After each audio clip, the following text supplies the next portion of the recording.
অনেক দিন থেকেই বাংলাদেশের ক্রিকেট নিয়ে খুব একটা আলোচনা নেই। বাংলাদেশের জাতীয় দল টি-20 বিশ্বকাপে ব্যর্থতার পরে ফিরে আসার পরে সেই সফর নিয়ে চুলচেরা বিশ্লেষণ হয়েছে। বাংলাদেশের কোচ তিনি চন্ডিকা হাথুরুসিংহে সিংয়ে তিনি থাকতে পারবেন কিনা সেটা নিয়েও আলোচনা হয়েছে। হয়তো তার যে চুক্তি ফেব্রুয়ারির পরে সেই চুক্তি আর বাড়ানো হবে না, সেখানে নতুন কেউ আসবেন। মুস্তাক আহমেদকে ধরে রাখতে পারেনি বাংলাদেশ, সেরকম ঘটনাও ঘটেছে।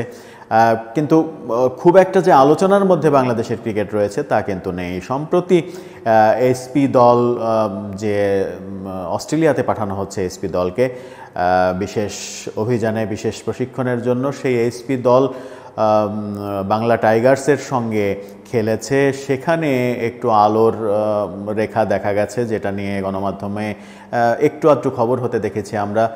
জিসান মাত্র 67-68 বলে 127 রানের একটা 78 বলে 127 রানের একটা দুর্দান্ত ইনিংস খেলেছেন। আফিফ হোসেন সেঞ্চুরি করেছেন। আকবর অনূর্ধ্ব-19 দলের বিশ্বকাপ জয়ী অধিনায়ক আকবর, তিনি সেঞ্চুরি করেছেন। এক ম্যাচে 3 জনের সেঞ্চুরি এবং 400-র বেশি রান। এখান থেকে একটু অনুপ্রেরণা পাওয়া যাচ্ছে যে বিশেষ করে জিসান ওপেনিংয়ে তামিমের সঙ্গে জিসান অ্যাড হয়ে যাবেন কিনা, আফিফকে টপ অর্ডারে খেলালে মিডিল অর্ডারে খেলালে আফিফ যে ভালো খেলতে পারেন সেটা যদি আফিফ ধারাবাহিকভাবে প্রমাণ করতে পারেন সেটা হতে পারে। ফিনিশিংয়ে আকবর যদি এই রোলটাকে ঠিকঠাক মতো রাখতে পারেন সেটা একটা ব্যাপার হতে পারে। কিন্তু এই সবের ব্যাপারে অবশেষে অনেক দিন পরে অধিনায়ক নাজমুল হোসেন শান্ত মুখ খুলেছেন গণমাধ্যমের সামনে। অনেক দিন আলোচনায় ছিলেন না তিনি এবার বলেছেন, যখন বাংলাদেশের পাকিস্তান সফর, পাকিস্তানে 2 টেস্ট খেলতে বাংলাদেশ যাবে এবং সেটা বিশ্ব টেস্ট চ্যাম্পিয়নশিপের অংশ। এই 2টা টেস্ট আগস্টের 21 তারিখ থেকে প্রথম টেস্ট শুরু হবে, দ্বিতীয় টেস্ট আগস্টের 30 থেকে শুরু হবে। এই 2 টেস্ট খেলতে যখন দল যাবে তখন শান্ত বলেছেন যে পাকিস্তান সফর তাদের জন্য সহজ হবে না, কঠিনই হবে। পাকিস্তান সফর তাও আবার টেস্টে সহজ যে হবে না, কঠিন হবে, এটা আমরা সবাই জানি।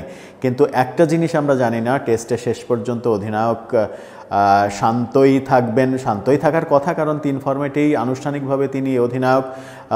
দলটা শেষ পর্যন্ত কি হবে, কারা খেলবেন না খেলবেন, টি-20তে ভালো খেললে টেস্টে দলে নিয়ে নেওয়া, ওয়ানডেতে ভালো খেললে টেস্টের দলে নিয়ে নেওয়া, টেস্টে ভালো খেললে টি-20র দলে নিয়ে নেওয়া, এই যে বাংলাদেশের টেন্ডেন্সি, সেই টেন্ডেন্সি থেকে বাংলাদেশের ক্রিকেট বের হতে পারবে কিনা এই আলোচনাগুলো কিন্তু রয়েছে। যেখানে অধিনায়ক নিজেই বলছেন সফর কঠিন হবে, সেখানে আমার মনে হয় যে এই ব্যাপারগুলো আরও বেশি মনোযোগ দিয়ে ভাবা উচিত। এবং এই জিসান, আফিফ, আকবররা যে একটা ম্যাচে যে খেলা দেখালো এবং তারা অস্ট্রেলিয়া থেকে ফেরার পরে তারা যদি একটু মজবুত হয়ে যায়, আমার মনে হয় যে সেখান থেকে এসপি দল থেকে যদি কিছু খেলোয়াড় বাংলাদেশ দল পায় সেটা মন্দ হবে না, অন্তত মন্দের ভালো কিছু হবে।